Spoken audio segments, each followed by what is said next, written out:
Welcome back to the TNEC cast. Feels like it's been a while since we've recorded. We've had a lot going on in the month of June. Man, Shuff with the Weapon K, and like I always say, we are the TNEC cast. Obviously the housekeeping stuff. Like, comment, subscribe. We're still here. You may not see us every week, but we're still here. We're gonna keep this train going. Speaking of still here, Mr. Weapon K, how are you feeling, brother? I'm good. I'm good. I woke up this morning. My family woke up this morning. I cannot complain, my man. I cannot complain. Today, I'm in peak week right now. I am 4 days out from NPC Universe where I compete for my IFBB Pro card. So that's going to be the topic of discussion today. We're going to be talking about the strategies that Isaac deploys during peak week, stuff that I experienced during peak week as long as as long peak week brain. Give me a second, all right. The same thing with Isaac. Talk about his experiences and stuff like that. So Isaac, going into peak week and your athlete is looking phenomenal. They're show ready on that following Saturday or that prior Saturday. What are your strategies? So the big thing is, it's like, don't, if it ain't broke, don't fix it. So, you know, the key for us is, and this is really almost across all categories, you want to look what we call dry as possible. So I guess the best way to the layman, you want to look as ripped as possible for your, to the criteria. So what you want to do, like, so somebody's looking stage ready, you know, if they are peaked, you can only hold your peak but so long. So there's different strategies where you say, okay, let me take this person under the peak, let me feed them a little bit more, so that way they kind of go past the peak, then I'll bring them back to the peak. There's a lot of different ways to look at it. But I have somebody that's looking great. Number one is, it depends on who it is, because so I'll use, from the recent show, I'll use DJ and Tyler, as examples.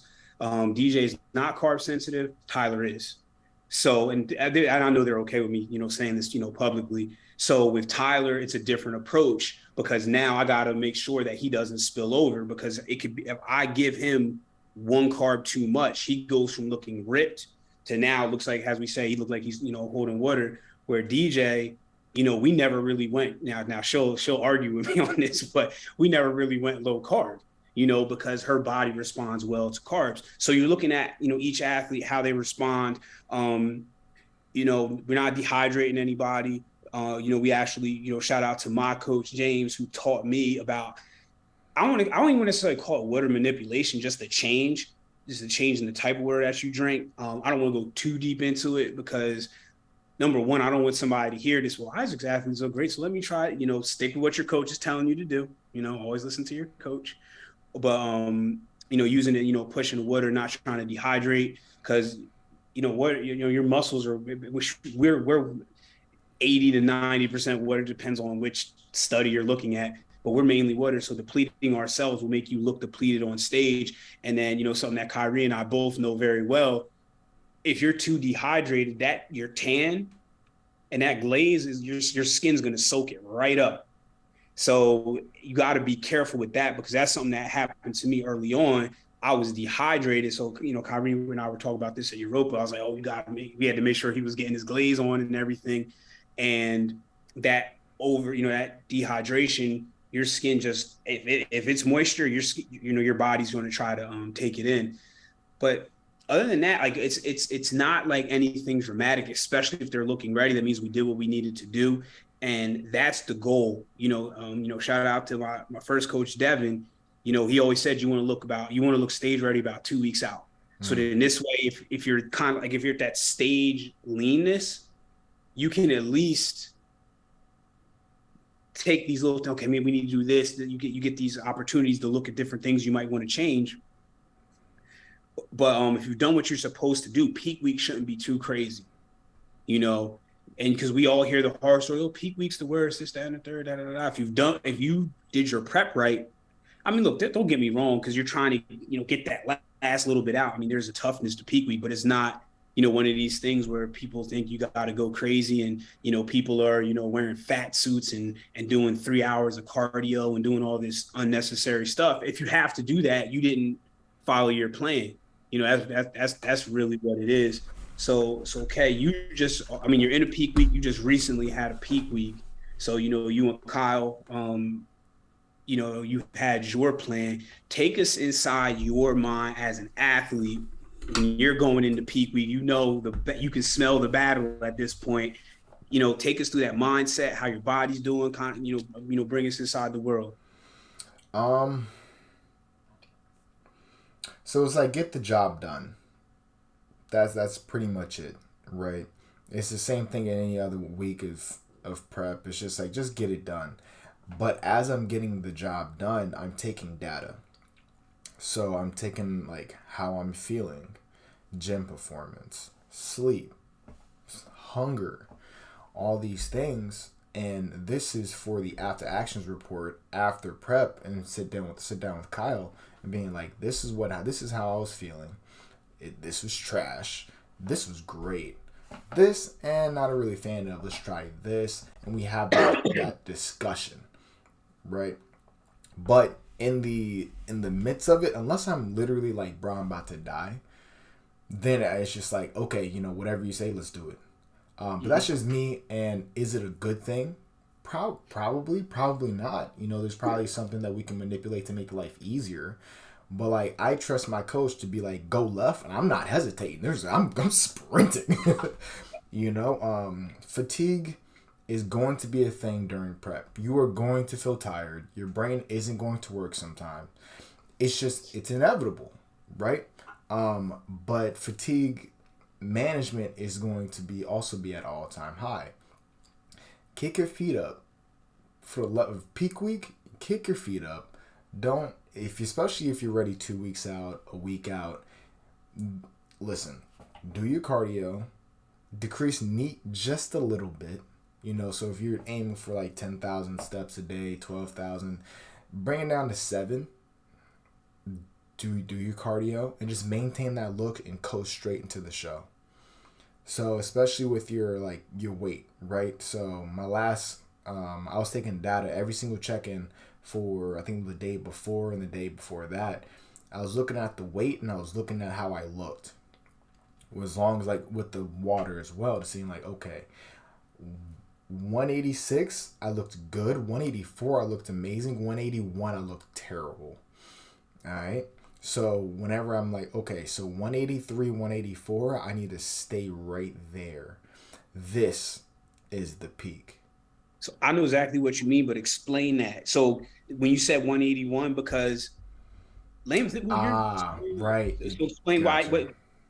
So let's just say the 184, the abs are starting to get a little bit blurry, a little bit sluggish. You know what I mean? Like you will know, right? But you're spilled over on 184, right? 180, 181, I'm just throwing out numbers, right? This wasn't mine. 180, 181, you're super flat. When you flex, you can't really feel it. When you for me, if I hit like this morning, I hit my back pose and I could not feel my back. That's whenever you're flat. You really can't connect back there. But somewhere in the middle, that's the peak. And the peak is kind of like a range. It's kind of like Madden. You remember in Madden, whenever you do the kickoff, and it would be that meter. Yep. Whenever you peak, it's I think people think it's just one small little sliver, when in reality, it's pretty big. You're talking about a nice 1-2 pound difference going into a show, especially if it's early and it's straight through show. It's just you just have to sit there and just chill out, eat a rice cake, and you're good. Send it. Also to manipulate the carbs, right? So if you are, and also knowing if you drop 5 pounds at night and you end the day at 186, and you're about to drop to 181, 182, you have to be mindful and be okay, cool. So the next meal is going to be fill in the blank here that's going to take you to around, with this much water, this much sodium, is going to take you to around 182, 183. So it's this constant just like, okay, I hate this, but it's like being reactive, just like, oh, Coop spilled over. Roger, he's going to drop 5 pounds, 6 pounds tonight. He's going to get a good night's rest, wake up, brand new physique, and we just build up from there. But during that day, we're saying, okay, you're half a gallon in, and you're 184, and you look unstoppable. Bingo. Let's push. Let's continue to feed the body. We don't just starve you for the rest of the day. Just feed the body, and then bam. Right? Is that what Kyle does? Probably not. But if I were to peak an athlete, that's exactly what I would do. And cutting out water, I'm backstage, like, only on I don't think anyone should cut out water, period. That means you just was not ready. Like, it just is what it is. But Kyle, this is like a common peak week practice. So the water manipulation is drinking more water. No, right? It's just like, bro, you drink more water, your body's just like, I don't know what to do with this water, and it gets rid of it. That's it. That's the secret. And whenever it gets rid of it, and then you have no water on show day, or very minimum water on show day, there's no more water in the tank, because your body is just like, whoop, see ya, excess. I don't need it, excrete. But yeah, touched on a lot of things there. Yeah, well, because one of the things that you brought up, because the thing with coaching so many different athletes, this is what helps me. You understand that I would probably say for most of the athletes, 80% of what you do is the same, from a protocol standpoint. Obviously, there's different amounts and stuff like that. But most of it's the same for the most part. But like the critical piece is that 20% that's different for each athlete. Because some athletes, and people would think I'm crazy for saying this, some people won't even peak or hold their peak for 5 minutes. Yeah. That's just how their body is. So you gotta hope that the judges saw your peak, because there'll be times. So, in NPC, unless it's the overall, most of the time you're not out there really long, unless it's just that tough of a class and you're removing people and stuff like that. But usually, they know front back, might switch, front back, adios. Because when you were what we count, like a minute and a half or something like that? I think minute it was less and than 10 that. seconds I was on stage for prejudging. So it was, we came with the dub, but it was just like that. So if you're somebody now on the flip side of it, I know I can speak to having been on stage for 15, 20 minutes before. So if you're somebody that doesn't hold your peak, now this is where it kind of goes into, did you over pump? Because another thing we were talking about, if you're sitting there, doing all this, and then now your muscles are going to fatigue. So now all of a sudden you go on there, you might feel good at first, but then it all goes bye-bye, up on stage. So that's why it's key to know. So there's certain things that as a coach that you'll do during the prep to learn somebody, give them different things to find out. Are you a salt? Are you, does salt give you a pump? Or are you an insulin spiker? Find out those little things, and I always tell people, look when you're doing your exercises, especially once you're, 2-3 weeks out, look to see what exercises gives you a good pump. Cause not all, so Kyrie could do curls and I could do upright rows, for whatever reason, those curls, it's going to, work your biceps, but his delts and his chest just flare up from doing the curls.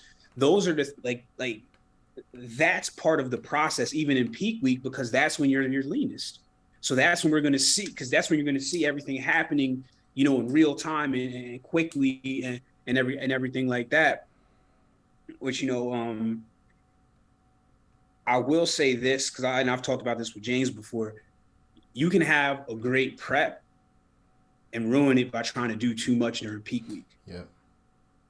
And we see that happen far too often. Like, you're ready And then because how Kay was talking about how it's now this is true for pretty much everybody. Now your zone, everybody's zone, the size is a little bit different, but we all have a zone. If you miss the zone, now you gotta hope your not peak is better than the other people's peak. Yeah. And then the higher level you get, like Kay is going to universe this week. It's not a you gotta try to get dead on. You can't leave it to chance and say, oh well, my class is you can't do that. So those are things like when it comes to peak week, you don't want to put too much importance on it to the point that you're stressed out, because you do need to keep your cortisol levels low. But at the same time, trust your coach, listen to your coach. Don't try to go over. Because I've had athletes before when you're doing some carb manipulation. So if I have you on low carbs and you decide to go work out, the little bit of carbs that you were going to get, or even during a carb up, those carbs that you were going to get, they're supposed to go to your muscles. Guess what? They went to energy to do that workout. Yep. So it's those things, and you try to explain that to people. They don't. Well, I really want. I'm like, and it comes down to it again. Shout out to my coach. The whole sit your butt down, Isaac thing. Yeah. Which I've learned. I'm much better at it, and that's the thing. You want to back into peak week. If you can back into peak week, you've really done it. Yeah. You're not having to do anything crazy or super lean out or anything like that. That's where you really want to be. So let's talk about training in a peak week, real quick, because obviously with me being in peak week, like today I'm gonna go hit arms, right? Low systemic fatigue. It's arms. Like I'm not gonna kill myself in there, right? But tomorrow is gonna be like a full upper body. So it's going there. I think last peak week I did something like a full upper focus on back, because it's going to take a little bit to recover, mm-hmm. right? And I really don't need it as fresh. So going there, start off with a back pull down, a lat pull down, rear delts, and then I'll touch the front delt, side, and then a fly and a tricep extension. And then on Wednesday, I'll just do the complete opposite. So I'll start off with let's say a flat machine press. Nothing crazy. I'm not trying to T-bar row, 4 plates or anything. It's just very low impact on everything. And just reverse it. And then I'm done after Wednesday. Thursday, go in, do my cardio. Friday, you are coasting. You are sitting your butt down and just chilling. Go check in, go get your tan, sit down. Mm-hmm. I know Kyle likes to have me walk around after each meal for 15 minutes. So I was in the Airbnb. I'll just walk around for 15 minutes and that's it. Time, cool, sit down. Because if not, I'll keep walking. Yeah. I'm one of those. They'll just keep going. Yep. So sit down, right? Take check-ins, blah, blah, blah, blah, blah. But the whole thing with peak week is chill, bro. Yep. Chill. And that's what, so you bring up, so this is a topic I love, because when I talk to people about it, I'll ask them, and these are people, whether they have a coach or not, these people that I'm okay with having this conversation with and knowing that they're not going to go left with it. Because I'll ask them, when is your typical last workout? Because it's different for everybody. Yeah. Because one of my philosophies is so during prep, how often do we have more than one day off a week? It's unless you get hurt, sick, whatever. It's rare that you now some programming does. Yeah. That you have more than one day off, but most of the time. So I'm sitting there, so we know the whole process of muscle building. Break it down to build it back up. So one of the things that I'm telling somebody, if I say, hey, I want your last workout to be Wednesday, I'm like, you got to remember, I know you feel like you're not doing anything, but your body's actually working overtime right now to rebuild. Now, as it's rebuilding, your body's going, wait, I'm not breaking down again? Oh, I can keep building it up. That's why, even with the little bit of activity, you keep looking better each day, because your body's rebuilding that muscle. So if you continue the breakdown process, you're not going to be able to look quite as good. So it's like with everybody, because I'll tell people I'm like, okay, Thursday, you can do a light workout, do light cardio. Friday, I mean, you can get steps in and all that stuff, but Friday, you definitely got to sit down. Like, I'm very active, so I'm somebody that I really need to not work out on Thursday either. And like what I'm doing is just for my mind, because I'm not good at sitting still. So, that just is what it is. And I understand I'm not the only person like that. So I'll tell some athletes, I'm like, all right, look, you can do light cardio. I won't let them lift. I'll do light cardio because, I mean, we all know no matter how controlled we are, it's hard to go to the gym, especially if you're somebody that's really like a driven person, and just kind of like go through the motions. That's where I dug myself into a hole. Mm-hmm. Because I'll take the pre-work. So I wouldn't feel like going to the gym all day. I pull up to the parking lot, take my pre-workout, watch my motivational video, and I'm like, I am about to slaughter everybody. Go in there, kill it, and I'm like, I'm going, and that usually like those last really 2 weeks, you're leaving a rep in the tank. Listen, you're just holding on to tissue.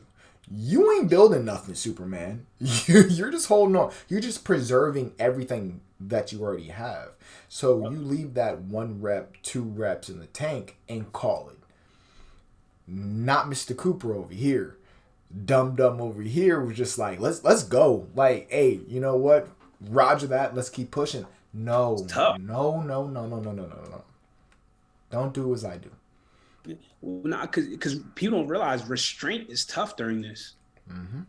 To just do, and that's why, God bless the coaches, and that's why you have to have a coach that you trust. Because if you don't trust your coach, they're going to tell you what to do. Like, I'm just going to take that under advisement, and maybe, So when they say, hey, you need to chill out.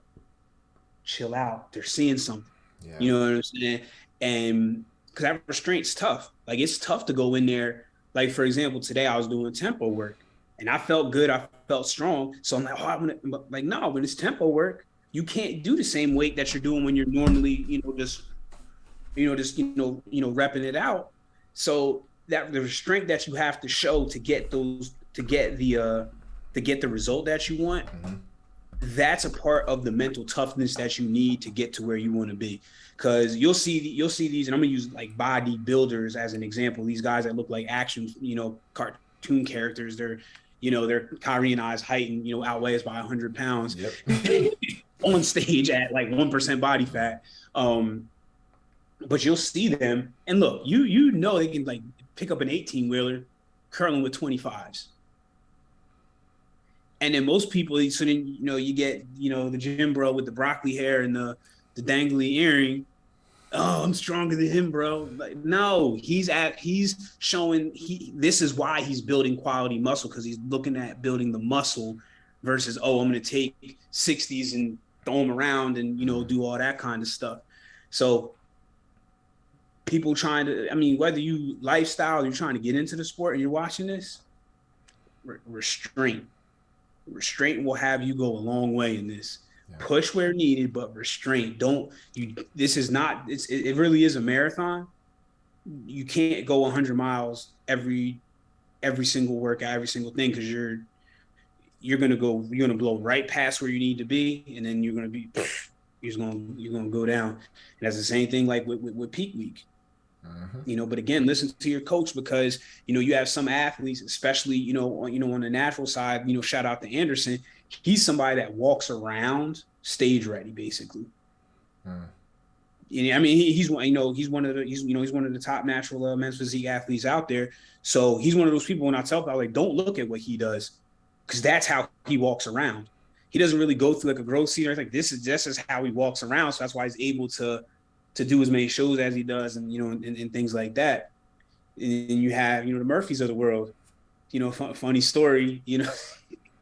I don't know if I told you this. So we're back in the dressing room at DSC, and I jokingly was talking about Chick-fil-A, like, hey, because Mark was walking by me, and I was like, oh, no Chick-fil-A back here. This man out of his jacket pocket pulls a wrapped up Chick-fil-A sandwich that you've been nibbling on through the whole thing. Yeah. You know, so I mean, you know, the joke with him, because he's going for 20 shows, you know, my brother, go get it.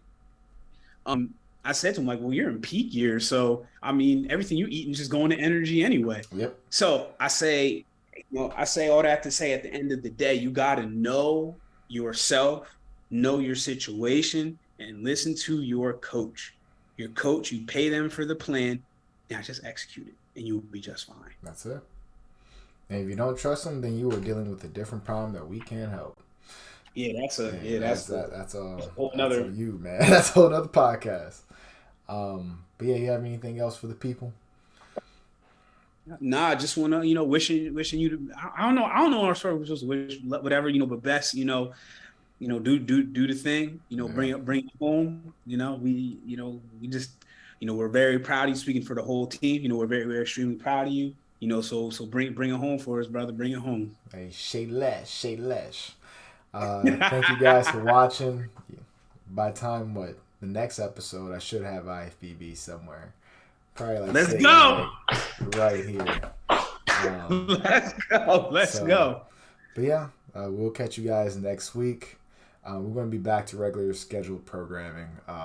Excuse me, it's on me because I've been dragging ass. I've been sandbagging hard, and for the reasons discussed today, I just don't know when to slow it down. But yeah, thank you guys for watching. We out. Peace.